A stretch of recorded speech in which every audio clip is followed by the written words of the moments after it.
एक तरीका ये भी होता है। और विपक्ष ने अगर ये कहा कि जो वोटिंग कराइए, सभापति ने कहा कि वोटिंग नहीं कराएंगे, हम ध्वनि मत से पास करेंगे, आप क्या कर सकते हैं? कुछ नहीं कर सकते हैं। सभापति आपको बाहर का रास्ता दिखा सकते हैं कि आप जाइए, इन लोगों को उठा के बाहर फेंक दीजिए। उसके बाद जब पास होने का समय आएगा तो सब लोगों ने हाथ उठा दिया, कम है या ज्यादा। अगर सभापति ने लिख दिया कि बिल पास हो गया, तो आपके हाथ में अब कुछ नहीं है, ना कोई कोर्ट जांच कर सकती है, ना कोई जांच कर सकता है। उन्होंने लिख दिया तो लिख दिया।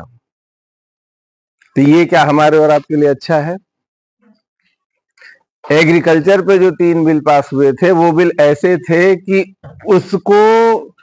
उसमें जो जो प्रोविजंस थे वो लागू करना ही करना है भारत में। अगर इंडियन एग्रीकल्चर को सुधारना है, उसकी कमियों को दूर करना है, तो जितने प्रावधान उस 3 कानून में थे वो लागू करना ही करना है। इसके अलावा कोई दूसरा रास्ता नहीं है।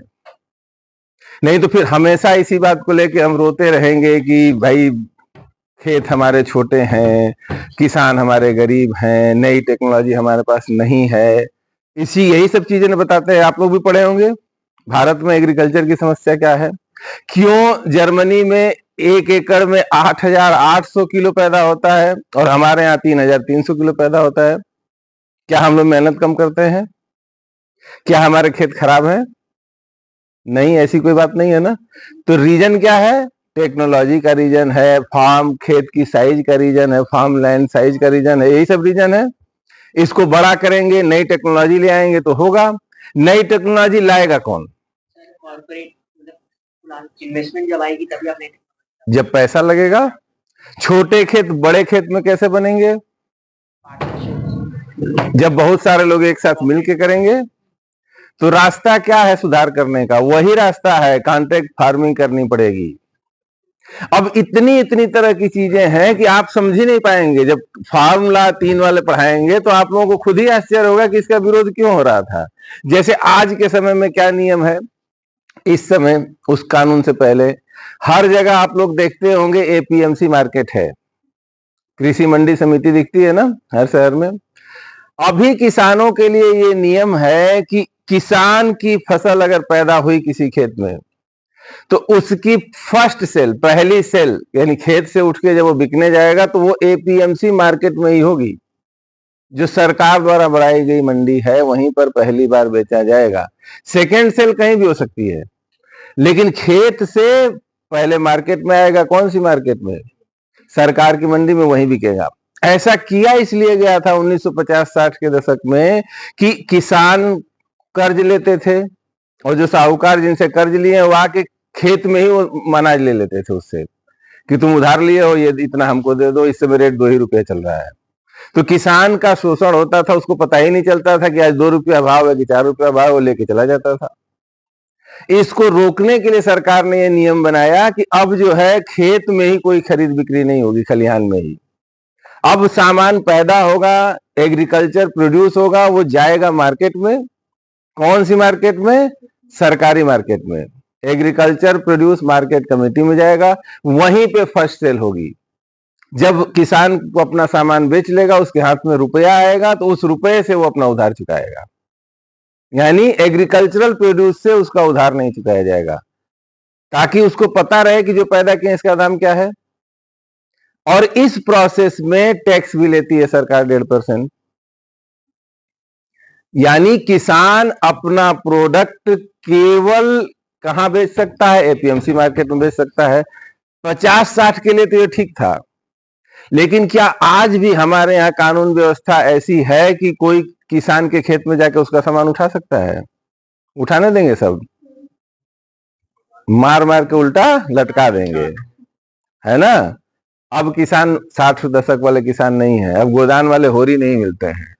वो अगर उधार ले लेंगे तो कहेंगे ठीक है, जब होगा तो देंगे ना, कहे इतना परेशान हो तुम, निकलो, यही कहेंगे ना। तो अब सरकार ने क्या किया? आप लोग इस बात पे गौर करिए कि अगर कोई आदमी ये रुमाल बना रहा है तो वो उसको भारत में कहीं भी बेच सकता है। कोई आदमी पेन बना रहा है, भारत में कहीं भी बेच सकता है। उसके ऊपर कोई प्रतिबंध नहीं है। केवल किसान पर ही ये प्रतिबंध है अगर उसको पता है कि कानपुर वाली मंडी में भाव 20 रुपया चल रहा है, हमारे पास वाली मंडी जिसपे बेचने के लिए कंपल्सन किया है 18 रुपए है, तब भी वो मजबूर है कि अपने पास वाली मंडी में ही बेचेगा। मार्केट में रेट वो देख रहा है इंटरनेट पर, पेपर में कि 24 रुपया किलो में बिक रहा है, हमारी एपीएमसी मार्केट में 20 रुपया मिल रहा है, लेकिन वो अपने से चॉइस नहीं है उसके पास, उसको 20 रुपया में ही अपनी मार्केट में बेचना पड़ेगा। इस सिस्टम को बदला जाना चाहिए कि नहीं? किसानों को प्रॉफिट चाहिए तो मोदी जी कानून ला उसमें कहा कि पहली चीज उसमें क्या थी कि किसान अपनी उपज जैसे हर प्रोड्यूसर बेचता है कहीं भी, उसकी इच्छा से वहीं बेच देगा, एपीएमसी में बेचने की कंपल्सन खत्म। अब मोदी जी ये नहीं कह रहे थे कि आप एपीएमसी मार्केट में नहीं बेचेंगे, वो कह रहे थे आपकी इच्छा है तो एपीएमसी मार्केट में ही बेचिए, लेकिन आपकी इच्छा है तो आप इंटरनेट से बेच दीजिए, कहीं भी जहां चाहे वहां बेच सकते हैं, आप फ्री हैं। दूसरी बात क्या कही कि जो 1.5% टैक्स लगता है एपीएमसी मार्केट में जो किसानों को देना पड़ता है, कहा कि कोई भी राज्य सरकार एग्रीकल्चर प्रोड्यूस पे कोई टैक्स नहीं लगा सकती है। टैक्स भी नहीं लगाया गया। किसान धरने पे क्यों बैठ गए कि हम तो देशभक्त लोग हैं, टैक्स काहे नहीं लोगे, हम तो टैक्स देंगे। दुनिया का यह पहला आंदोलन था कि सरकार कह रही थी कि हम टैक्स नहीं लेंगे और किसान अड़े हुए थे कि नहीं हम तो टैक्स देंगे। कैसे नहीं लेगी सरकार? कि अभी पुरानी का मार्केट में है कि आप इसी जगह पे बेच सकते हैं, बगल वाली मार्केट में नहीं बेच सकते हैं। कंडीशन क्या है? एपीएमसी मार्केट में किसान जाते हैं 20 रुपया में अपना सामान बेच, जैसे ही फर्स्ट प्रोड्यूस बिक गया वैसे ही जो खरीदने वाला व्यापारी है उसको इंटरनेट पर 25 रुपए में बेचता है और किसान खड़ा होकर देखता है इसको, फिर वो उस प्रोड्यूस को दुनिया में भारत में कहीं भी बेच सकता है, लेकिन किसान नहीं बेच सकता है। तो मोदी जी ने कहा कि नहीं नहीं, इस तरह का प्रतिबंध नहीं। अगर किसी और चीज का प्रोड्यूसर अपने प्रोडक्ट को कहीं भी बेच सकता है तो किसानों को भी ये छूट चाहिए, तभी कृषि प्रॉफिटेबल बनेगी। एक इन्वेस्टमेंट नहीं है, पैसा कम है, किसान गरीब है, तो अगर मान लीजिए कि किसी कंपनी को शर्ट बनाना है, शर्ट बनाने की कंपनी है, तो पहले से ऑर्डर ले लेती है कि इस डिजाइन का, इस क्वालिटी का 5000 शर्ट चाहिए। वो बोलता है ठीक है, आप एडवांस दे दीजिए, हम 6 महीने बना के दे देंगे। हर काम में ये हो सकता है, बस एग्रीकल्चर में नहीं हो सकता है। मोदी जी ने कहा कि ठीक है, किसी की आलू की चिप्स बनाने की फैक्ट्री है तो वो किसान से कॉन्ट्रैक्ट कर सकता है कि इस क्वालिटी का, इस ग्रेड का जो है आलू हमको दे दीजिए, जिस डेट में कहेंगे उस डेट को डिलीवरी दे दीजिए, तो इसकी छूट दे दी। अब इस कॉन्ट्रैक्ट से होगा क्या? केवल हम बैठ के गरीबी का रोना रोते रहेंगे तो खेत में ट्यूबवेल तो लग नहीं जाएगा। हम जिस समय जरूरत है उस समय फर्टिलाइजर की व्यवस्था तो कर नहीं लेंगे। कब व्यवस्था कर लेंगे? जब जिसके पास पैसा है, जिसको आलू की जरूरत है, वो हमको पहले ही पैसा दे दे कि ये लीजिए, आपका माल जो है 8 लाख रुपए का हो रहा है, इतना आलू पैदा कर ही लेंगे, 4 लाख रुपए एडवांस ले लीजिए, 15 जुलाई को दे दीजिएगा हमको। इन्वेस्टमेंट आ गया कि नहीं आ गया? फिर एक ही गांव है, वहां पे छोटा छोटा छोटा छोटा बहुत सारा खेत है, 20 आदमी खेती कर रहे हैं आधा आधा एकड़ पे। उस 20 आदमी ने साथ मिलकर एक ही आदमी से कांटेक्ट कर लिया, खेत बड़ा हो गया कि नहीं हो गया? तो तरीका ढूंढना पड़ेगा कि नहीं ढूंढना पड़ेगा? एकदम सेम सिचुएशन थी जब नरसिम्हा राव ने 91 में उदारीकरण को अपनाया था, एलपीजी सुधार अपनाए थे, तो एलपीजी सुधार का भी इसी तरह से विरोध हुआ था कि हम तो समाजवादी देश हैं, हम कैसे प्राइवेटाइजेशन कर सकते हैं, हम कैसे दुनिया के साथ जो जुड़ सकते हैं। लेकिन उनको भारत को बदलना था, इस बात पे वो फर्म थे कि हमको ये चेंज करना है। और जितना नरसिम्हा राव को अवॉइड किया जाता है इंडियन हिस्ट्री में, उतना ही इंपॉर्टेंट रहे हैं वो। उन 5 साल में उनके कार्यकाल में जो काम हुआ था, उसी से हम ये नया वाला भारत देख रहे हैं। इससे पहले कोई कल्पना नहीं कर सकता था। 91-92 के समय किसी को मोटरसाइकिल खरीदनी है, 2 ही ऑप्शन है, 3 ऑप्शन है बस, राजदूत खरीद लीजिए और बुलेट खरीद लीजिए। कार खरीदना है, मारुति एम्बेसडर खरीद लीजिए, उसके बाद नमस्कार, सेवा समाप्त। आज कितने ऑप्शन हैं, बहुत सारी चीजें चेंज हो गई।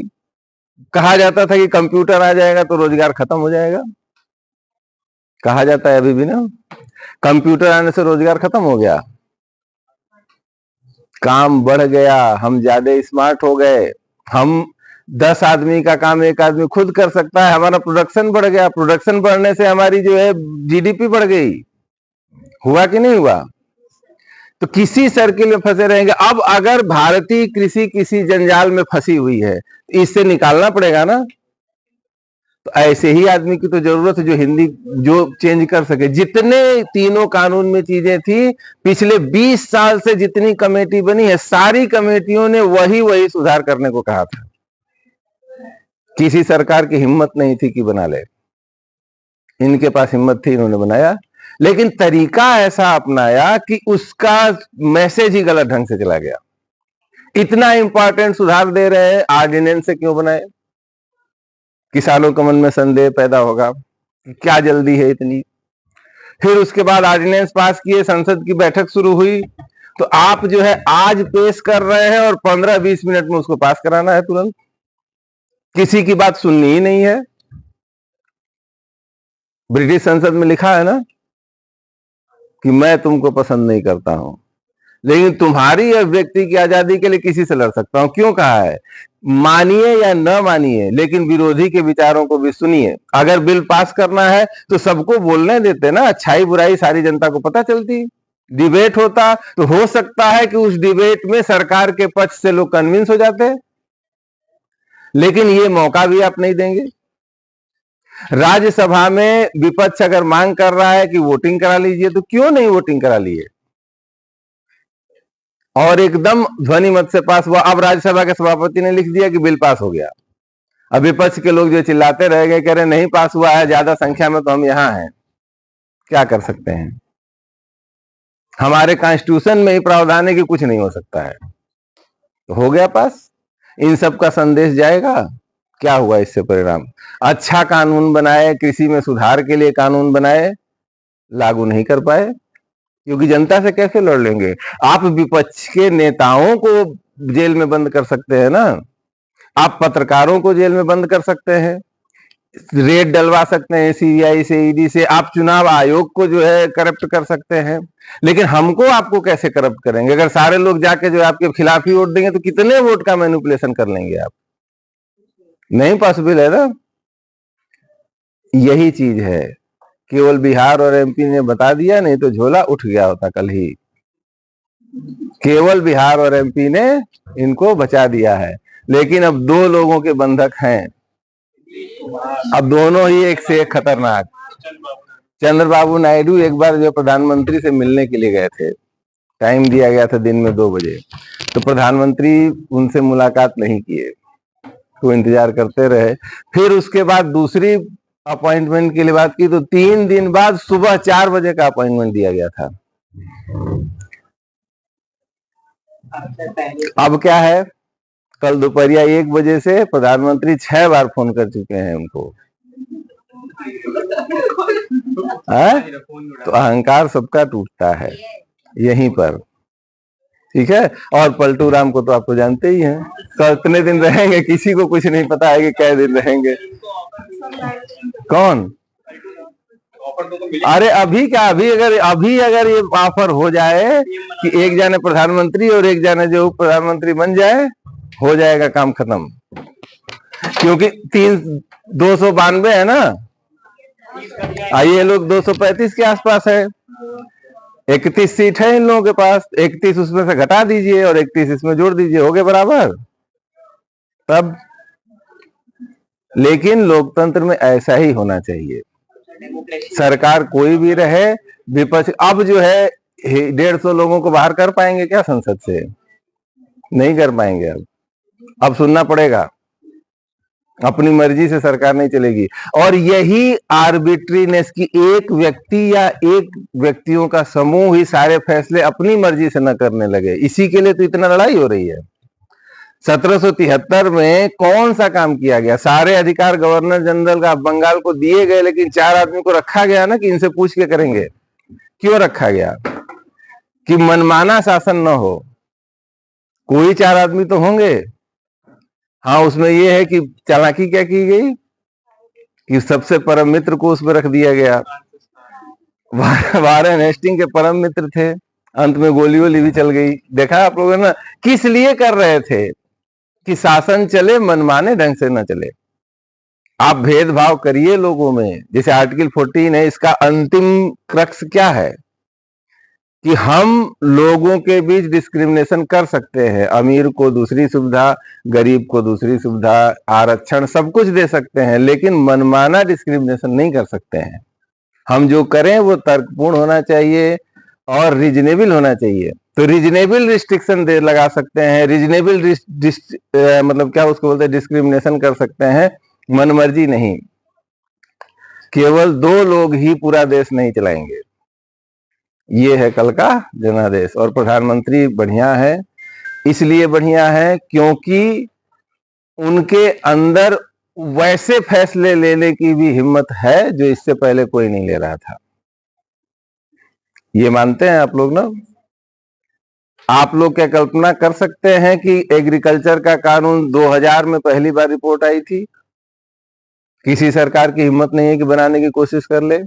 जीएसटी सन 2002 से लागू करने का प्रयास कर रही थी, किसने लागू किया?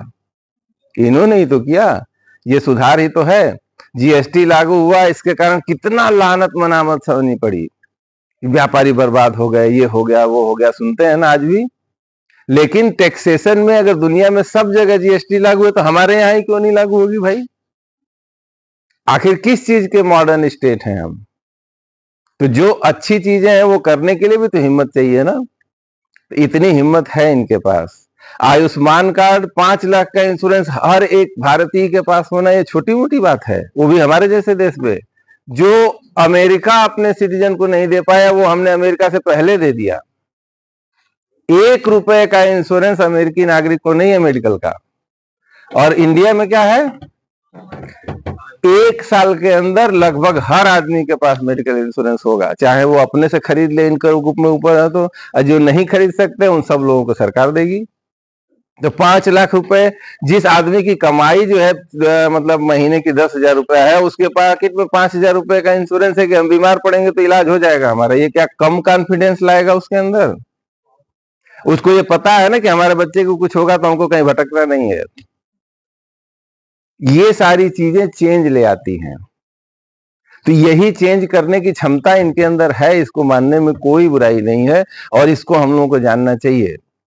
तो प्रधानमंत्री के सबसे अच्छे कैंडिडेट यही है जो प्रधानमंत्री थे और प्रधानमंत्री अभी रहेंगे, ठीक है। लेकिन उनके बहुत सारे साथी जो बेलगाम हो गए थे, जनता ने कहा है कि अब थोड़ा ठीक से रहिए, ठीक है बस। तो ये अच्छी बात है।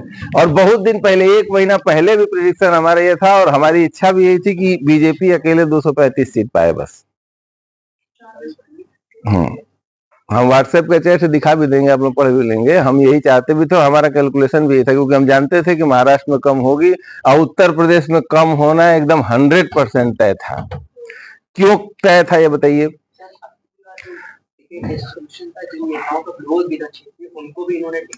टिकट टुकट से कुछ नहीं होता है।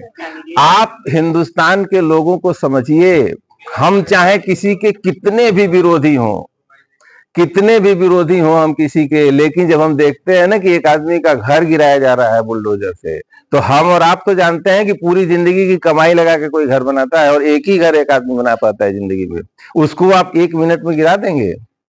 यही जस्टिस चाहिए? अच्छा लगेगा किसी को? जब किसी का घर गिरता हुआ देखता है ना टीवी पर, तो उसके मन में भी आता है कि अरे यार कहीं हमारे साथ नहीं ऐसा हो जाए। क्योंकि एक आम आदमी के पास एक शहर में घर है, इसके अलावा तो और कुछ होता ही नहीं है। गलत कह रहे हैं? इसको भारत की जनता कभी पसंद नहीं करती है। और ये इस तरह की चीजें, किसी आदमी को आप कस्टडी में रखे हुए हैं, पुलिस कस्टडी में हैं, आप उसको नहीं बचा पा रहे हैं। कभी गाड़ी पलट जा रही है, कभी 2 छिछोरे जाके गोली मार आ रहे हैं, पुलिस वहां खड़ी रह रही है। ये कौन सा जस्टिस? जस्टिस भी सरकार ही करेगी। इसका समर्थन भारत के लोग करेंगे? नहीं, ये ईरान अफगानिस्तान नहीं है, ये इंडिया है। और यही चीज हम लोगों को आगे ले जाएगी। अमेरिका अगर कोई गलत काम करता है तो जितना विरोध अमेरिका के बाहर होता है उससे ज्यादा विरोध अमेरिका के अंदर के लोग करते हैं, इसीलिए वो इतना बेहतर है। और यही चीज हम लोग के अंदर भी होनी चाहिए। किसी की भी गलत बात का सपोर्ट नहीं करना है, और हम लोगों को दिखाई दे चाहे नहीं दिखाई दे, लोगों को ऐसा ही लगता है और इसी तरह से विरोध करते हैं। अब विरोध का हमारा तरीका यही है कि जब पसंद करेंगे तो 72 सीट जिताएंगे, नहीं तो 32 पे ले आएंगे सीधे। बीच वाला कोई हिसाब नहीं है। ले आए ना। अभी तक यही कहा जा रहा था ना कि हमारे मुख्यमंत्री बहुत अच्छा काम कर रहे हैं, बड़े लोकप्रिय हैं, सब कुछ है, बहुत बढ़िया है, बहुत अच्छा काम कर रहे हैं, बड़ा स्ट्रिक्ट प्रशासन चल रहा है, सब कुछ ठीक है। लेकिन कितना भी स्ट्रिक्ट प्रशासन चलेगा, किसी का घर गिरवाएंगे आप? किसी को घर बना के देने में तो जिंदगी खराब हो जा रही है आपकी। कोई एक एक पैसा बचा बचा के ईएमआई दे दे के आदमी घर बनाता है ना। कितने लोग आप लोग में बैठे जिनके 10 ठो घर हैं या 5 घर हैं शहर में? एक ही घर होता है सबका, ये जानिए। और वो घर बनाने में आपके मम्मी पापा का सारा पैसा जिंदगी भर का लग जाता है। और आप एक छोटी सी गलती कर दें, किसी प्रदर्शन में खड़े हैं और शाम को पहुंचे तो पता चला घर ही गायब हो गया। ये किसी को पसंद आएगा? तो जिस आदमी का घर गिराया गया वो आदमी बन के जो है वो करिए। आपसे कोई पेंशन मांगने के लिए जाएगा कि हमको ओल्ड पेंशन स्कीम चाहिए, तो लाठी चलवाएंगे। यही तरीका होता है। और उसको हम पसंद करें, फिर बाद में कहेंगे कि हम हिंदू हैं, हमारे नाम पे वोट दे दीजिए क्योंकि हम राम मंदिर बनवाए हैं। लाठी भी खाएंगे और वोट भी देंगे आपको। ये सोच कर देखिए कि जो प्रधानमंत्री बनारस के लिए इतना काम किए, बनारस बिल्कुल बदल गया, क्यों जीतने में छक्के छूट गए? यानी कि बनारस में ये विरोध था। अगर प्रधानमंत्री खुद वहां पे नहीं होते, कोई होता, तो उसकी भी हार निश्चित थी। केवल फैजाबाद ही नहीं हारे हैं, बनारस भी हारने वाले थे। तो कुछ न कुछ गलती हो रही होगी ना, हो रहा होगा कि नहीं हो रहा होगा? तो इस पे भी गौर करने की जरूरत है। ठीक है, चलिए। वैसे हम जहां के हैं वहां पर तो ऐसे ही बीजेपी की हालत खराब रहती है।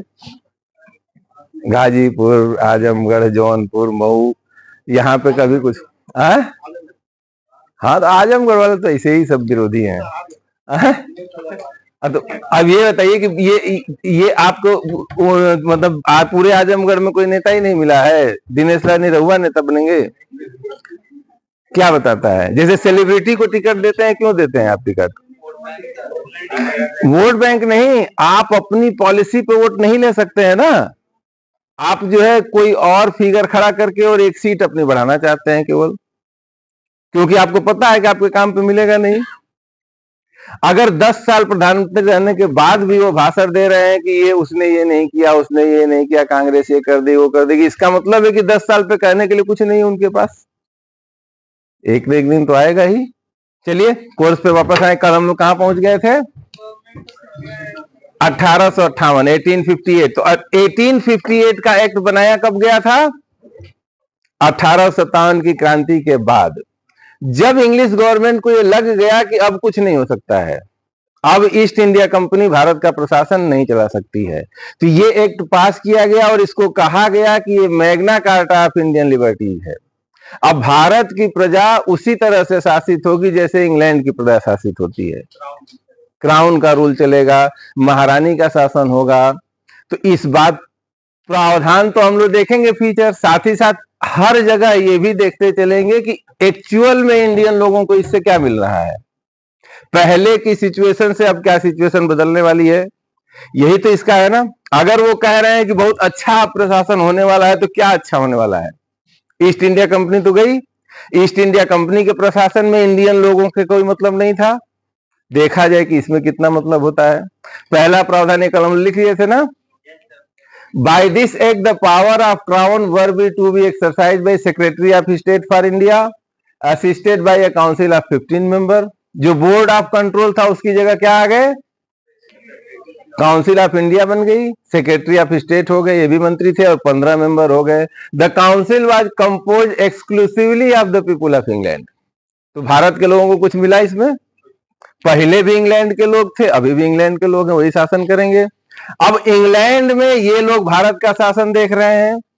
अब इंडिया में देखिए, the secretary of state who was responsible to British parliament, मतलब ये मंत्री थे।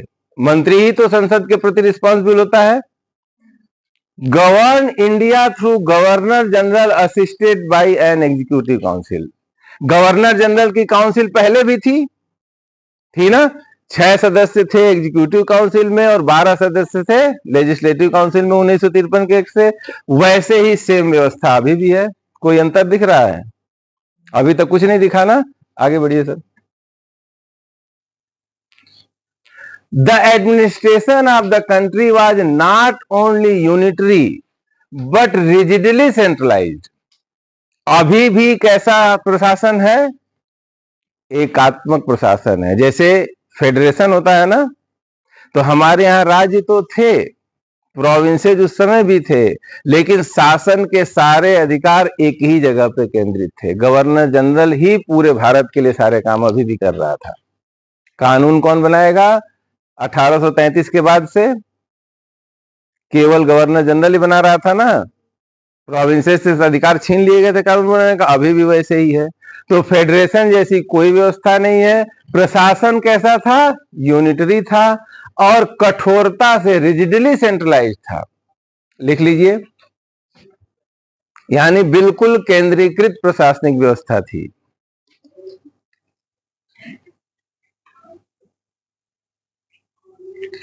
Rigidly centralise. अगला पॉइंट देखिए, अंडरस्टैंडिंग के लिए कि पहली लाइन का मतलब क्या है। दो the territory was divided into provinces with a governor or lieutenant governor aided by his executive council. At the head of each of them, the provincial government were mere agent of the government of India. Provinces में divide तो किया गया था, governor भी थे, उनकी council भी थी, लेकिन ये स्वतंत्र शासन की शक्तियां नहीं थी। जैसे, रुकिए एक मिनट, आज के भारत में क्या आपको लगता है कि जो मुख्यमंत्री होता है वो प्रधानमंत्री का एजेंट होता है? उसका अपना स्वतंत्र अस्तित्व है ना, उसकी अलग अथॉरिटी है, उसके अलग काम है, बिल्कुल डिवाइड है? ऐसा कुछ इसमें नहीं था। सारे अधिकार किसके थे? सेंट्रल गवर्नमेंट के पास थे, और सेंट्रल गवर्नमेंट के एजेंट की तरह जो है गवर्नर काम करते थे। इसीलिए क्या कहा गया कि प्रशासन बिल्कुल यूनिटरी था, कार्य का कोई विभाजन नहीं था। जैसे हमारे यहाँ 7 शेड्यूल से काम बांट दिया गया कि ये काम सेंटर करेगा, ये काम स्टेट करेगा, तो बिल्कुल डिवीजन क्लियर है। ऐसा कुछ भी इसमें नहीं है। सारे अधिकार शासन के किसके पास हैं? गवर्नर जनरल इन काउंसिल के पास हैं, और वो अपनी सुविधा के लिए कुछ काम जो चाहता है वो गवर्नर को दे देता है, जब चाहेगा तो वापस मांग लेगा अपने अधिकार। तो राज्य सरकारें क्या थी? केंद्र सरकार की एजेंट थी केवल। इसीलिए कहा जाता है कि 1858 के एक्ट में या इसके बाद के सारे एक्ट में जो भारत का शासन था वो बिल्कुल यूनिटरी सिस्टम की तरह था, एकात्मक सरकार थी। भारत में सही मायनों में गवर्नमेंट सिर्फ एक ही थी, वो थी सेंट्रल गवर्नमेंट। बाकी जितनी गवर्नमेंट थी सब जो है मतलब सेंट्रल गवर्नमेंट के कर्मचारी थे, समझिए। ठीक है, तो इसको लिख लीजिए। There was no separation of functions and all the authority of government of India was vested in Governor General in Council, who was responsible to Secretary of State. सारी शक्तियां किसके पास थी? गवर्नर जनरल इन काउंसिल के पास थी।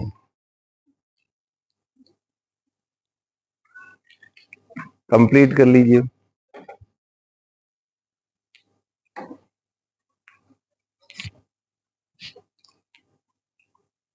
थोड़ा सा constitutional history boring है, लेकिन इसको थोड़ा समझ समझ के चलेंगे तो याद कम करना पड़ेगा। क्यों? क्योंकि जो भी परिवर्तन किए गए स्टेप बाय स्टेप किए गए हैं, तो वो स्टेप समझ के चलना है।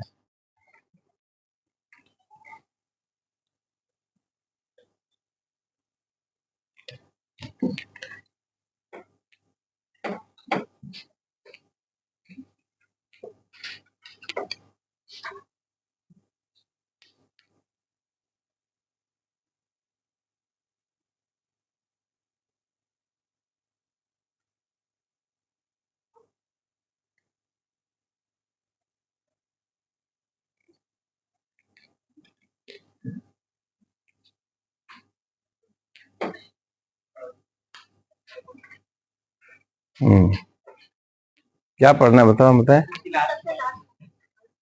भारत सरकार के लिए सभी अधिकार 100% गवर्नर जनरल में निहित थे, जो राज्य सचिव के प्रति उत्तरदायी थे, राज्य सचिव के प्रति उत्तरदायी थे। स्ट्रक्चर समझ में आ गया? कहां से प्रशासन शुरू हो रहा है? स्टेट से शुरू हो रहा है। स्टेट, हर प्रोविंस में गवर्नर या लेफ्टिनेंट गवर्नर है, उनकी अपनी काउंसिल है। ये लोग किसको जवाबदेही है इनकी? गवर्नर जनरल इन काउंसिल के प्रति। गवर्नर जनरल इन काउंसिल किसके प्रति जवाबदेह है? राज्य सचिव, यानी जो 15 लोगों की काउंसिल ऑफ इंडिया बनी उसके प्रति। काउंसिल ऑफ इंडिया किसके प्रति रिस्पॉन्सिबल है?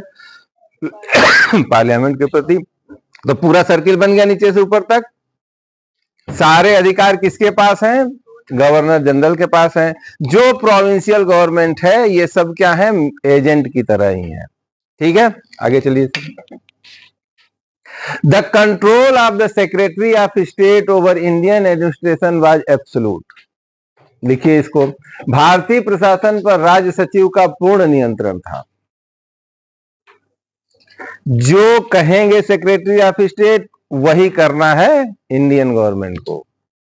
ठीक है, लिख लीजिए, भारतीय प्रशासन पर राज्य सचिव का पूर्ण नियंत्रण था। The control of the secretary of state over Indian administration was absolute.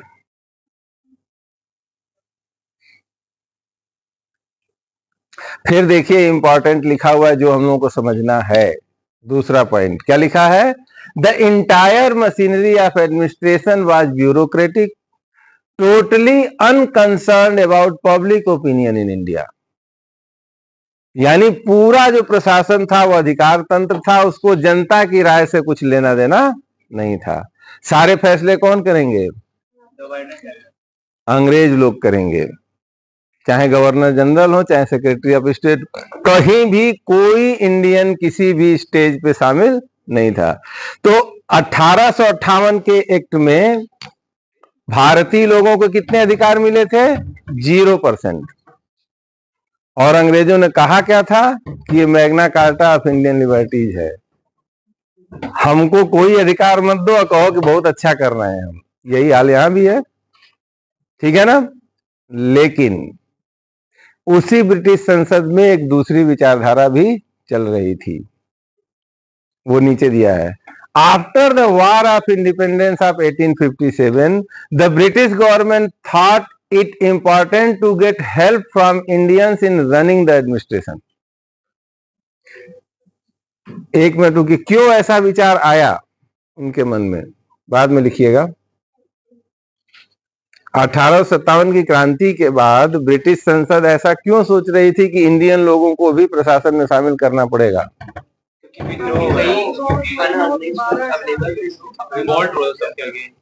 क्योंकि 1857 की क्रांति जब हुई तो जो यहाँ के इंडियन लोग अंग्रेजों के साथ थे, इसी कारण से क्रांति फेल हो गई। ये बिल्कुल क्लियर हो गया ना? अगर सारे ही इंडियन जो राजे महाराजे और जमींदार थे वो खिलाफ हो जाते तो झोला उठ गया होता 1857 में ही। तो अब अंग्रेजों को क्या लगा कि अब अधिकार भले ही कम दें, लेकिन कुछ लोगों को दिखाने के लिए शामिल करना पड़ेगा, थोड़ा थोड़ा अधिकार इन लोगों को भी देना पड़ेगा, ताकि इन लोगों को ये फील हो कि ये लोग अच्छे प्रशासन में रह रहे हैं, इनकी बात सुनी जा रही है। करना तो हमको अपनी मर्जी है, लेकिन शामिल करें। तो ये विचार जो है मजबूत हो गया। 3 acts were passed by British Parliament in 1861, 1892 and 1909 to follow this policy of association. भारतीयों को प्रशासन में शामिल करने के लिए 3 एक्ट पास किए गए इसके बाद। ठीक है, these acts were known as Indian council acts. इसको लिख लीजिए।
लिख लिया सबने? अब अच्छा, बस इस एक्ट में दो चीजें आपको ध्यान में रखनी है। इतना तो अंडरस्टैंडिंग के लिए समझ गए कि मेन चीज क्या थी कि जैसे ईस्ट इंडिया कंपनी अपनी मर्जी से शासन चला रही थी, भारतीय लोगों की राय से कोई लेना देना नहीं था, सिस्टम वही अभी भी है। ठीक है, बस याद क्या रखना है कि ईस्ट इंडिया कंपनी के अधिकार खत्म हो गए, अब डायरेक्ट शासन हो गया, पहला। दूसरी चीज क्या याद रखनी है, क्या इंपॉर्टेंट लग रहा है इसमें, कि बोर्ड ऑफ कंट्रोल की जगह क्या बन गया, इंडिया काउंसिल बन गई। ठीक है, जिसमें 15 लोग थे और सेक्रेटरी ऑफ स्टेट था, बाकी प्रशासन पे कोई अंतर नहीं हुआ। तो यही दो चीज याद रखिएगा, पहली, ईस्ट इंडिया कंपनी की सत्ता खत्म कब हुई, 1858 के एक्ट से। दूसरा, बोर्ड ऑफ कंट्रोल की जगह इंडिया काउंसिल की स्थापना हो गई। ठीक, और इंडिया काउंसिल में कितने मेंबर थे, 15 मेंबर थे। इसके हेड कौन थे, सेक्रेटरी ऑफ स्टेट। और ये फीलिंग, ये विचार जो है इंग्लैंड की संसद में उठने लगे थे कि अब इंडियन लोगों को भी धीरे धीरे शामिल करना पड़ेगा। ठीक है, आगे चलिए। अब आएगा इंडिया काउंसिल एक्ट 1861, भारत शासन अधिनियम 1861।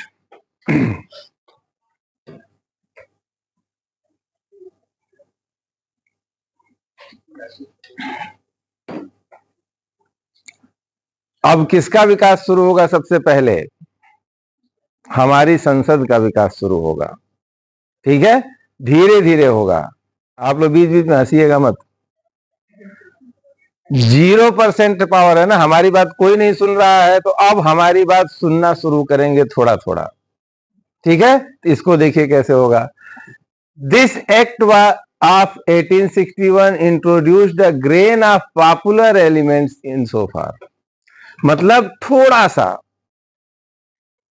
सा चुटकी भर समावेश किया गया लोक प्रतिनिधित्व का। लोक प्रतिनिधित्व का यहां क्या मतलब है, जिनके ऊपर शासन किया जा रहा है उनके भी कुछ लोगों को शामिल करेंगे। ठीक है ना, लिखिए पहली लाइन।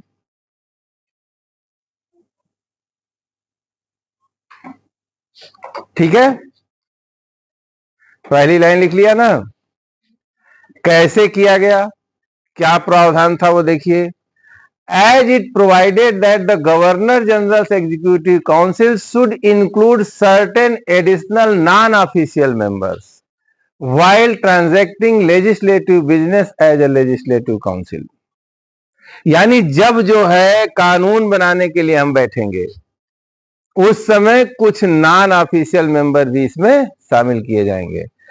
मंत्रिमंडल तो वैसे ही रहेगा, गवर्नर जनरल इन काउंसिल, लेकिन जब कानून बनाने बैठते तो 6 आदमी एडिशनल लिए जा रहे थे पहले से ही। अब उन 6 आदमी जो लिए जा रहे थे, इसमें कुछ गैर सरकारी सदस्य भी होंगे। ठीक है, आगे क्या है, the members were nominated and their full function were confined exclusively to the consideration of legislative proposals. कौन मेंबर बनेगा, ये नाम निर्देशित होंगे, जिसको नॉमिनेट किया जाएगा वही मेंबर बनेगा, चुनाव उनाव जैसा कुछ नहीं होगा। ठीक है, और इन लोगों का काम क्या होगा, केवल जो विधायी प्रस्ताव है, यानी जो एक्ट बनने वाले हैं, उस पे अपनी बात कह दीजिए कि आप क्या चाहते हैं, ये एक्ट बने या ना बने, इसमें क्या अच्छाई है बुराई है, बस इतना काम होगा। They could not criticise the administration, वो प्रशासन की आलोचना नहीं कर सकते हैं। ठीक है, वो ये नहीं कह सकते हैं कि गवर्नर जनरल की सरकार हाय हाय। केवल क्या कह सकते हैं कि कोई एक्ट बन रहा है तो उनके जो विचार हैं अपने बता दीजिए, मानना न मानना किसके ऊपर है, गवर्नर जनरल इन काउंसिल के ऊपर है। ठीक है, तो लिख लीजिए इसको।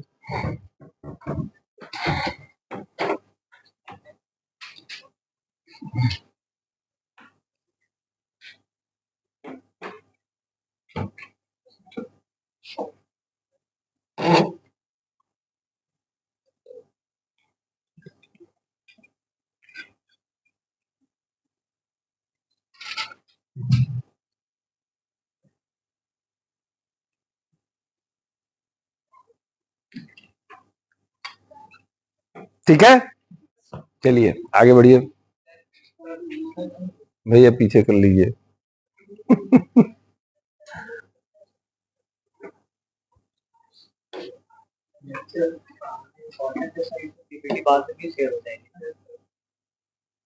हाँ, ऐसा कर सकते हैं। आप लोगों को देख के लग रहा है कि लिखवाएंगे नहीं तो लिखेंगे ही नहीं, सोचेंगे कि मोबाइल में ही रहेगा। ये बहुत दुखद होगा। ऐसा किया जा सकता है, लेकिन आप लोगों को लिख के दिखाना पड़ेगा अगले दिन कि हमने लिख लिया है। ऐसा पॉसिबल है? तो फिर कॉपी बंद कर दीजिए। चलिए, नहीं कुछ समझे वो नोट करते रहेंगे। हाँ, अपने हिसाब से जो पॉइंट नोट करना करिए। ठीक है, तो इसका पीपीटी शेयर हो जाएगा, लेकिन लिख कर दिखाना पड़ेगा। आप लोग इस बात पर गौर करिए कि मेरे हाथ में क्या है। इससे क्या हो सकता है? इससे शारीरिक क्षति पहुंचाई जा सकती है। ठीक है, तो इसलिए आप लोग लिख लीजिएगा। मैं इसलिए कह रहा हूं ना कि देखो, जो भी चीज यहाँ पे पढ़िए उसको लिखिए, नोट्स बनाइए, क्वेश्चन लिखने की प्रैक्टिस करिए, तभी आगे फायदा होगा। ठीक है ना? तो चलो, अभी तक क्या समझ में आया? 1858 के एक्ट में तो कोई चीज नहीं दी गई, 0% था। 61 के एक्ट में कहा गया कि कुछ नॉन ऑफिशियल मेंबर भी इसमें शामिल किए जाएंगे, और ये लोग क्या करेंगे?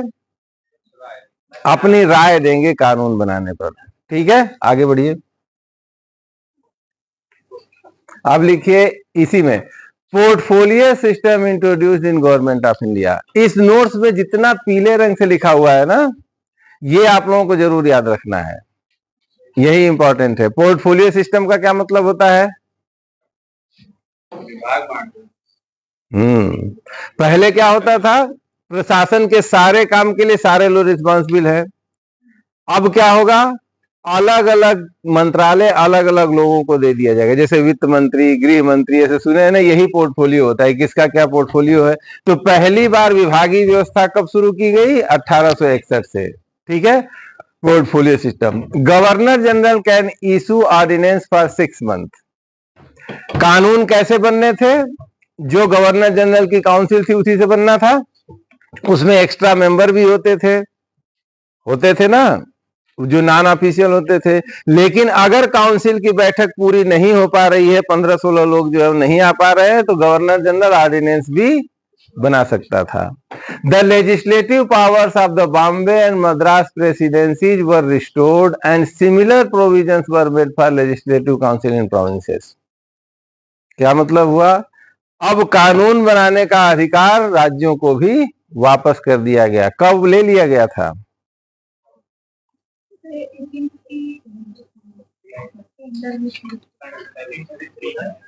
1833 में। इसको याद करने का तरीका क्या है? जब पहली बार भारत सरकार बनी, गवर्नर जनरल ऑफ इंडिया 1833 में आया पहली बार, भारत सरकार बनी। जब भारत सरकार बनी तो कहा गया कि अब भारत सरकार ही सबके लिए कानून बनाएगी, अब राज्यों में कोई कानून नहीं बनेगा।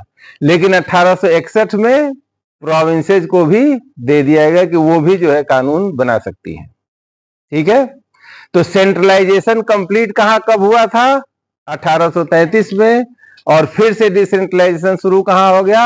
1861 से। ठीक है, तो ये लिख लिया होगा। आगे बढ़िए। This act was first time provide representation of natives in law making process. Native मतलब भारत के लोग, यहाँ के लोगों को। Indians can be member of legislative council. अब इंडियन लोग भी जो है लेजिस्लेटिव काउंसिल के मेंबर बन सकते थे। In 1862, viceroy Lord Canning kept 3 Indians in his legislative council. यही क्वेश्चन पूछा जाता है। पहले थे राजा of Banaras, Maharaja of Patiala and सरदिनकर Rao. ये 3 लोग ऐसे थे, यानी ये भारत के पहले इंडियन सांसद थे, है ना? तो पहली बार इंडियन लोगों को भी कानून बनाने की प्रोसेस में शामिल किया गया। और सबसे पहले शामिल कौन हुए? राजा of Banaras, Maharaja of Patiala and सरदिनकर Rao. 3 लोग जो है शामिल हो गए, यानी कानून बनाने की प्रक्रिया में इंडियन लोग आ गए। कुछ तो मिला, 0.001% ही सही। शुरुआत हुई हम लोगों की, आगे और तेजी से बढ़ेंगे। आगे बढ़ाइए। इसके बाद आया इंडियन काउंसिल एक्ट 1892 का। Two reforms were made regarding the Indian and provincial legislative council, दो तरह के सुधार किए गए इसके द्वारा। The majority of official members were kept in Indian council, यानी जो संसद जैसी संरचना बन रही थी इंडियन काउंसिल कानून बनाने की, उसमें ऑफिशियल मेंबर यानी सरकारी कर्मचारी तो बहुमत में रहे, ठीक है, but non official members were nominated by the Bengal chamber of commerce and provincial legislative council. अभी तक क्या हो रहा था, गवर्नर जनरल की जो इच्छा होती थी उसको शामिल कर लेते थे। 3 लोगों की इच्छा हुई तो 62 में शामिल कर लिए, राजा बनारस, महाराजा पटियाला और सर दिनकर राव को। अब 92 में कहा गया कि गवर्नर जनरल अपनी मर्जी से नहीं शामिल करेंगे, इंडियन काउंसिल में जो लोग शामिल होंगे उनकी रिकमेंडेशन कहां से आएगी, बंगाल चैम्बर ऑफ कॉमर्स और प्रोविंशियल लेजिस्लेटिव काउंसिल से। जो राज्यों में बन रही है लेजिस्लेटिव काउंसिल, उससे नॉमिनेट होकर लोग जो है शामिल होंगे किसमें, सेंटर की लेजिस्लेटिव काउंसिल में, ठीक है। और ये चुनाव नहीं है, ध्यान दीजिएगा, क्या है, नॉमिनेटेड होंगे, ठीक है। Non official members of provincial council were nominated by local bodies such as universities, district board, municipal corporation. Centre में कहां से नाम जा रहा है, बंगाल चैम्बर ऑफ कॉमर्स से, और इसके साथ साथ प्रोविंशियल लेजिस्लेटिव काउंसिल से नाम जा रहे हैं, उन्हीं लोगों को मेंबर बनाया जाएगा। प्रोविंशियल यानी राज्यों की जो लेजिस्लेटिव काउंसिल है उसमें मेंबर कहां से नॉमिनेट होंगे, यूनिवर्सिटी, डिस्ट्रिक्ट बोर्ड में, यानी जो जैसे लखनऊ नगर निगम से एक नाम चला जाएगा, इलाहाबाद विश्वविद्यालय से एक नाम चला जाएगा, उसमें से जो है कहां जाएंगे, प्रोविंशियल काउंसिल में जाएंगे। क्लियर है ना। यानी कि अब गवर्नर जनरल या गवर्नर अपनी मर्जी से लोगों को शामिल नहीं करेंगे, जो नाम नीचे से आएंगे उसमें से ही किसी को चुन के अपनी लेजिस्लेटिव काउंसिल में रख लेंगे, ठीक है ना। किसकी शुरुआत है ये, अभी तक अपनी मर्जी से शामिल कर रहे थे, अब थोड़ा सा अधिकार मिल गया। भाई यूनिवर्सिटी से जो नाम जाएगा, यूनिवर्सिटी के 10-20 प्रोफेसर लोग तो व्यवस्था करेंगे कि किसको जाना चाहिए किसको नहीं जाना चाहिए। अगर नगर निगम से नाम जा रहा तो नगर निगम के जो पार्षद होंगे वही तो अपने में से 2 आदमी का नाम भेजेंगे कि इनको जो है वहां पहुंचना चाहिए। यानी थोड़ा सा अधिकार फिर और नीचे भी आ गया, ठीक है ना। आगे बढ़िए। नगर निगम में सब भारतीय होते हैं? नहीं, ऐसा कैसे हो सकता है, सच जो दिखता है वही होता नहीं है। अभी देखते रहिए, धीरे धीरे अभी पता चलेगा। Council were given the power to discuss the budget and ask question for to the executive. जो अब काउंसिल के मेंबर हैं, पहले वाले में क्या, पहले हमेशा डिफरेंस याद रखिए, जो लेजिस्लेटिव काउंसिल 1892 से पहले थी, इसके बारे में पता है ना, क्या कर सकते थे, केवल बिल पे राय दे सकते थे, एडमिनिस्ट्रेशन की आलोचना नहीं कर सकते थे, क्वेश्चन नहीं पूछ सकते थे। अब क्या अधिकार दिया गया, बजट पे डिस्कशन करेंगे कि बजट अच्छा है कि खराब है, क्या होना चाहिए क्या नहीं होना चाहिए, और एडमिनिस्ट्रेशन से क्वेश्चन भी पूछ सकते हैं कि आपने ये काम कैसे किया, क्यों किया। खुशी की बात है ये, लेकिन प्रॉब्लम क्या है आएगी अभी। How ever they could not vote on the budget and could not ask supplementary question. अब बजट पे अपनी बात तो आप रख सकते हैं, लेकिन बजट पास करने का अधिकार आपको नहीं है। जो बजट सरकार ने दिया वो लागू होगा ही होगा, अपने विरोध दर्ज करा दीजिए आप। क्वेश्चन पूछने में क्या प्रॉब्लम थी कि क्वेश्चन तो आप पूछ सकते हैं, लेकिन जो उत्तर आपको दे दिया जाएगा उसी से सेटिस्फाई होना पड़ेगा। सप्लीमेंट्री क्वेश्चन नहीं पूछ सकते हैं, क्रॉस क्वेश्चन नहीं पूछ सकते हैं।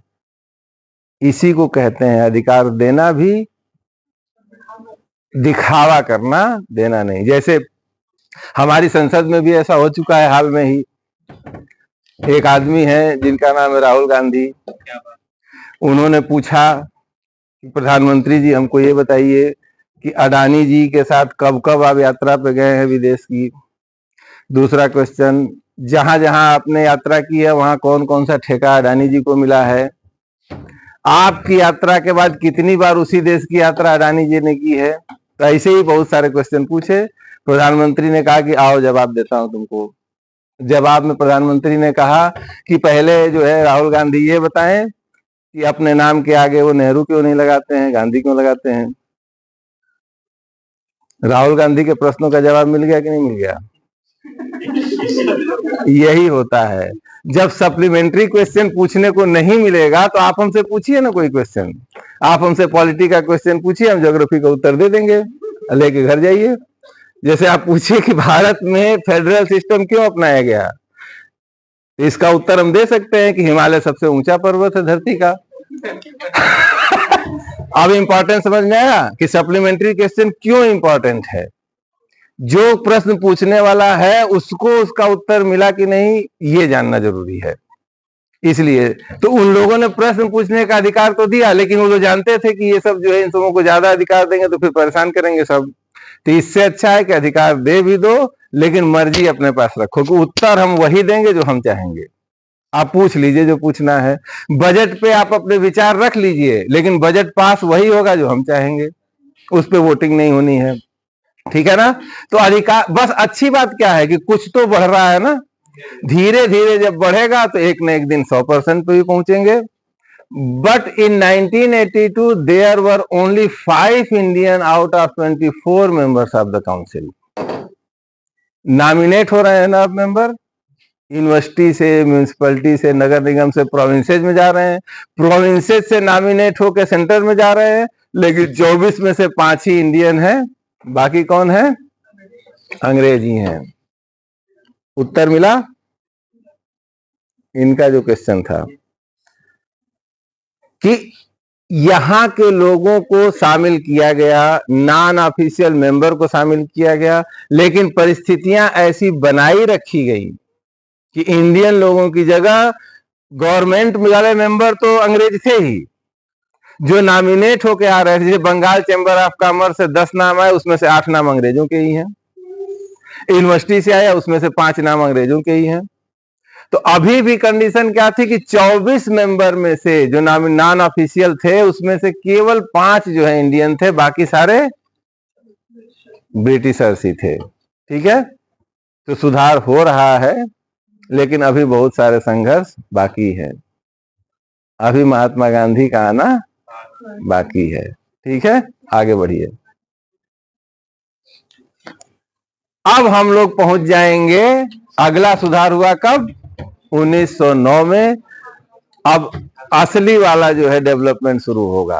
अब आप लोग देखेंगे कि कैसे किसी भी मसले को कमीनेपन के साथ हल किया जाता है, और इसको आप लोग सीखेंगे। और 2 चैप्टर जब खत्म हो गए ना, मेकिंग ऑफ द कॉन्स्टिट्यूशन और इसके बाद है मेकिंग ऑफ द कॉन्स्टिट्यूशन, उसको पढ़ेंगे तब आप लोगों को पता चलेगा कि कैसे अंग्रेजों ने हम लोगों को 2 भागों में बोली बांट दिया। इसके लिए कितने कितने उसने षड्यंत्र किए, ये अब पता चलेगा, ठीक है। तो सबसे पहले क्या लिखा हुआ है, इसका नाम इंडियन काउंसिल एक्ट 1909, इसको बोलते हैं Morley Minto reform.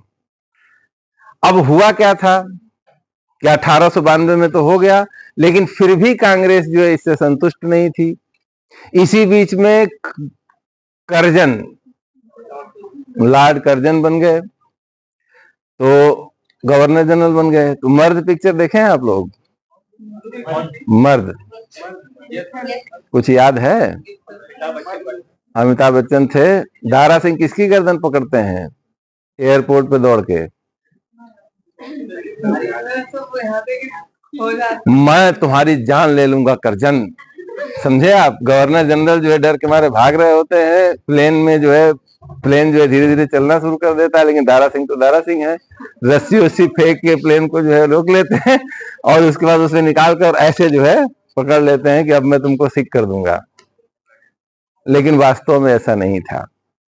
Governor general बहुत ताकतवर शख्स होता था, और कर्जन जब आए तो वो थोड़ा सा, जैसे हमने बताया ना कि एक ही जगह से आदमी आएगा, लेकिन अलग अलग आदमी की सेंसिटिविटी अलग अलग होती है, उसका व्यवहार अलग होता है। तो कर्जन बहुत ही रूड जो है रूलर थे। तो इन्होंने बंगाल का विभाजन किया,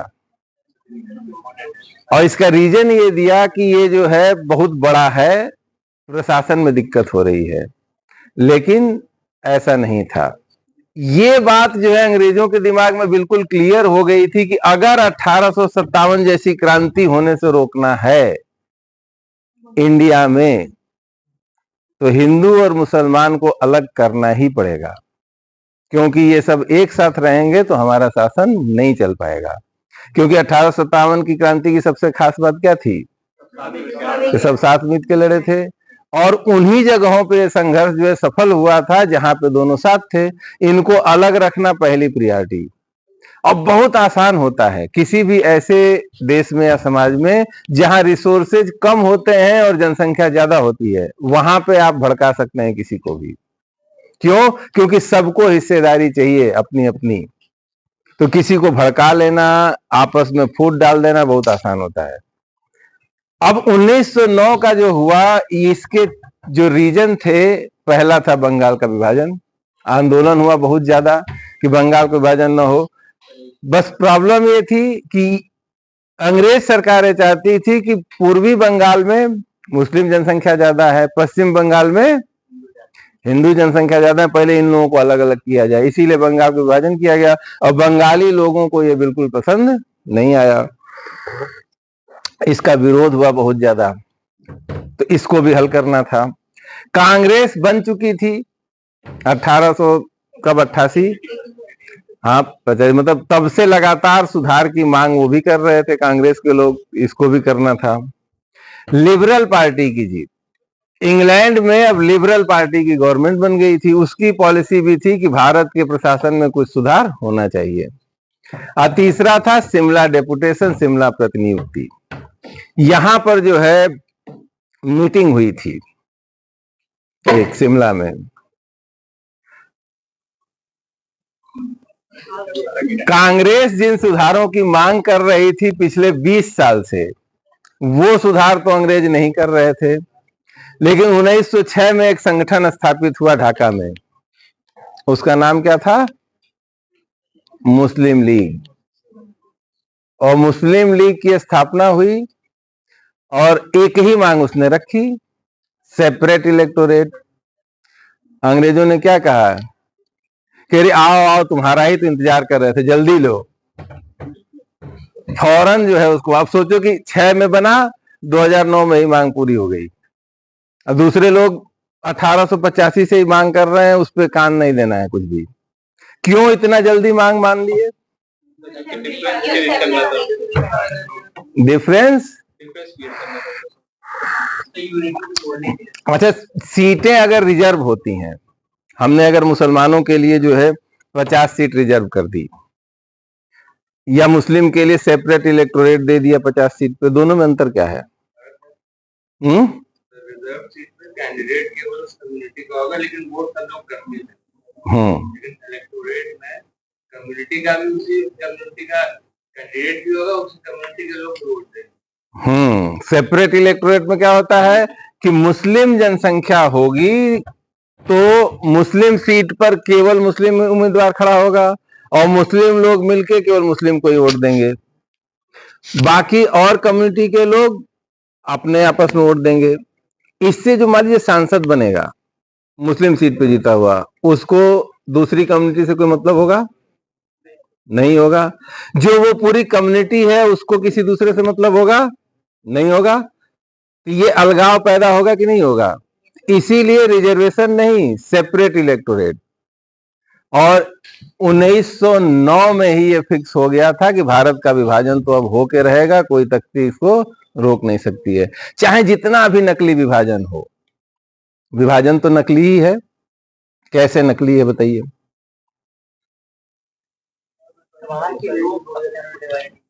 कौन?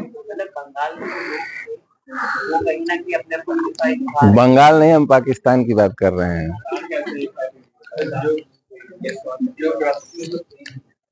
जो लोग उत्तर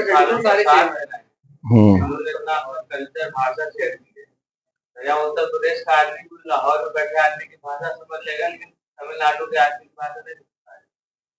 रहन सहन खान पान सब एक जैसे। पाकिस्तान बनाया हमने, पश्चिमी पाकिस्तान और पूर्वी पाकिस्तान जो बांग्लादेश है, दोनों को एक देश बनाया। और पूर्वी पाकिस्तान का कोई आदमी पश्चिमी पाकिस्तान में जाए कुछ भाषा समझ में नहीं आएगी, लेकिन पंजाब का इंडियन आदमी जो है पाकिस्तान में जाए, एक जैसा खाना पीना रहना, वो हमारे बीच में आके रहेंगे, हम पहचान ही नहीं पाएंगे कि कौन है।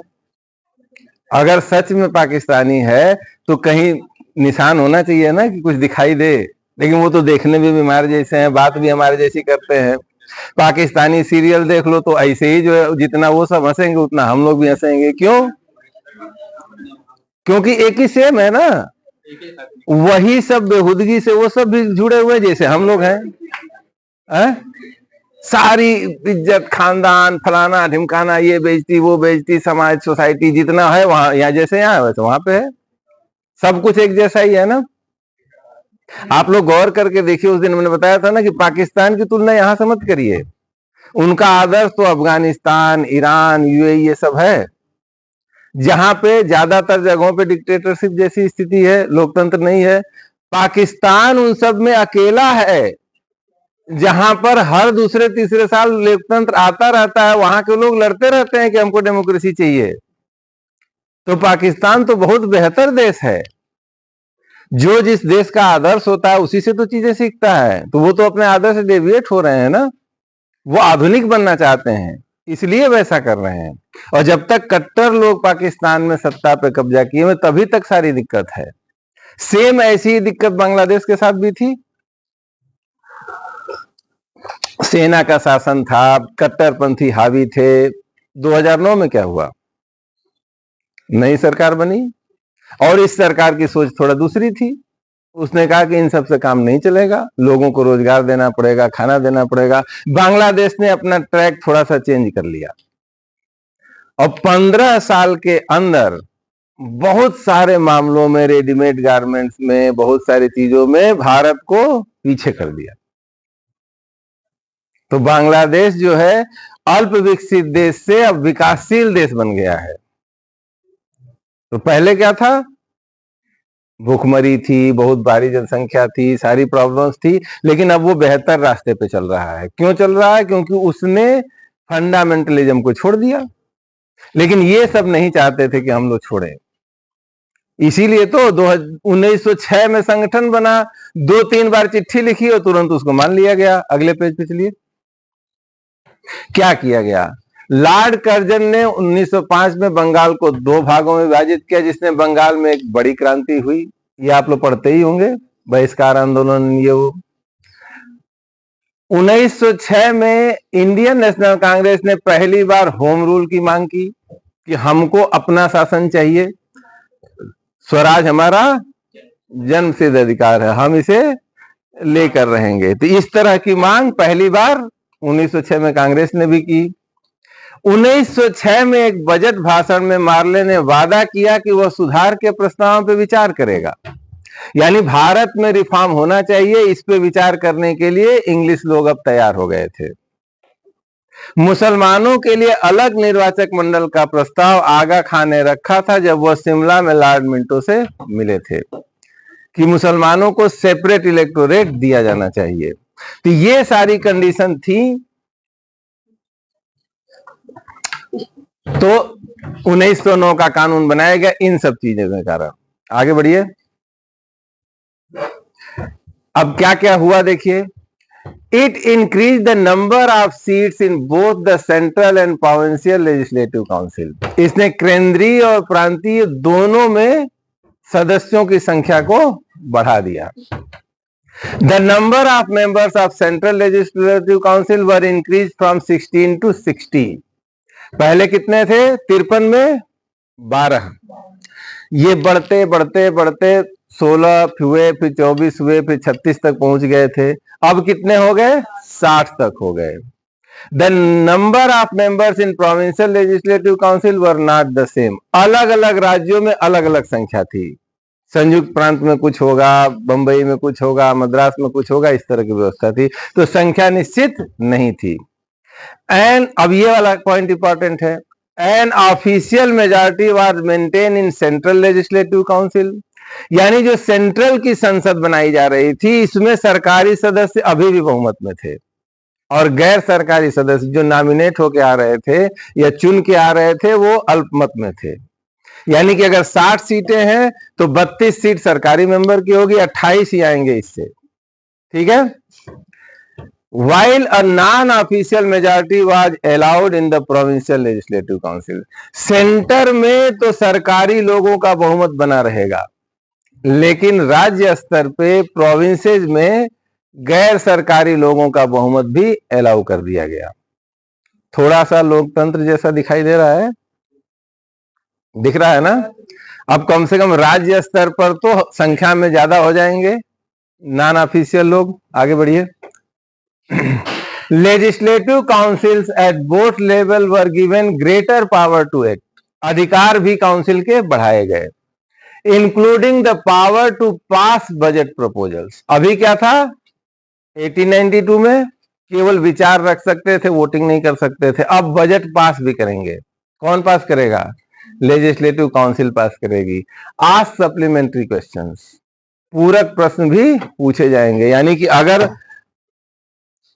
पूछा हमने कुछ और, बताया आपने कुछ और, तो हम दोबारा ही पूछ सकते हैं कि अरे हम ये नहीं पूछ रहे थे हिमालय के बारे में, हम ये वाला पूछ रहे थे, इसको बताइए। ठीक है, तो सप्लीमेंट्री क्वेश्चन पूछने की भी छूट दे दी गई। For the first time viceroy and governors could include Indians in executive council. अभी इंडियन कौन किस में शामिल हो रहे थे? लेजिस्लेटिव काउंसिल में। पहले 3 सांसद कौन थे? राजा बनारस, महाराजा पटियाला, सरदिनकर राव। अब 1909 में क्या कहा गया कि अब एग्जीक्यूटिव काउंसिल में भी शामिल हो सकते हैं, यानी आज की भाषा में मंत्री भी बन सकते हैं। कौन? इंडियन। अभी तक कोई इंडियन मंत्री नहीं बन सकता था। ये छूट कब मिली? 1909 में। The first Indian to be appointed to viceroy executive council was Satyendra Prasad Sinha. इसको याद रखिएगा, परीक्षा 2-4 बार देंगे, कहीं ना कहीं मुलाकात हो जाएगी। किससे? सिन्हा जी आपको दिखेंगे, तो सिन्हा जी को याद रखिएगा। ये भारत के पहले कैबिनेट मंत्री हैं। ठीक है, इसको ऐसे ही याद रखिएगा। कब अलाउ हुआ? 1909 में। लेजिस्लेटिव काउंसिल में मेंबरशिप कब दी गई? 1861 में। और एग्जीक्यूटिव काउंसिल में मेंबरशिप कब दी गई इंडियन लोगों को? 1909 में। और पहले मेंबर कौन थे? Satyendra Prasad Sinha. It introduced the concept of separate electorates for Muslim. Under this, only Muslim voters could appoint Muslim members. Lord Minto, the then Viceroy of India, come to be known as the father of communal elections. कहीं भी दुनिया में ऐसा अनोखा चुनाव नहीं देखा गया था। तो नई नई व्यवस्था की खोज करने में कौन माहिर था? इंग्लिश लोग माहिर थे कि कैसे हम ऐसी व्यवस्था कर दें कि हम दिखें भी कि हम बहुत न्याय कर रहे हैं। क्योंकि जैसे ही सेपरेट इलेक्टोरेट करेंगे तो उनका एक लक्ष्य पूरा हो जाएगा कि अब हिंदू मुसलमान एक साथ नहीं रहेंगे, और दिखावा वो क्या करेंगे कि हम तो भारत की जनता का हित कर रहे हैं, अल्पसंख्यकों के अधिकार की रक्षा कर रहे हैं। दिखेगा तो यही ना लोगों को। लेकिन इसका असर क्या होने वाला है आने वाले समय में? कि फिर होगा वही जो होना है। ठीक है, चलिए आगे बढ़िए। आगे 1909 का समझ में आ गया ना? कोई दिक्कत नहीं। अब जो है 1909 के एक्ट के बाद भाई काम धाम शुरू हो गया। लेकिन दिक्कत क्या हुई बीच में? फर्स्ट वर्ल्ड वार हो गया। फिर इंग्लैंड की हालत पतली हो गई। अब उनको क्या चाहिए था कि इंडियन लोग जो उत्साह पूर्वक जो है अंग्रेजों की सेना में शामिल हो जाएं, पूरे देश में लड़ें। तो बहुत सारे वादे किए इन लोगों ने कि युद्ध के बाद हम ये कर देंगे, युद्ध के बाद हम वो कर देंगे, तुम ही लोगों के लिए तो हम यहाँ पर हैं नहीं, तो हमको क्या फायदा मिल रहा है यहाँ रहने से। तरह तरह की चीजें। गांधी जी बहुत बुद्धिमान आदमी थे वो भी फंस गए इन सबों के जाल में। और उन्होंने भी जो है मतलब अपना कहा कि नहीं नहीं, इस समय जो है ऐसा ही किया जाना चाहिए, अंग्रेजों का साथ देना चाहिए। क्यों? क्योंकि अंग्रेज लोग जो है न्याय के पक्ष पे रखे हैं। अच्छा, गांधी जी कैसे आदमी थे आप लोग बताइए?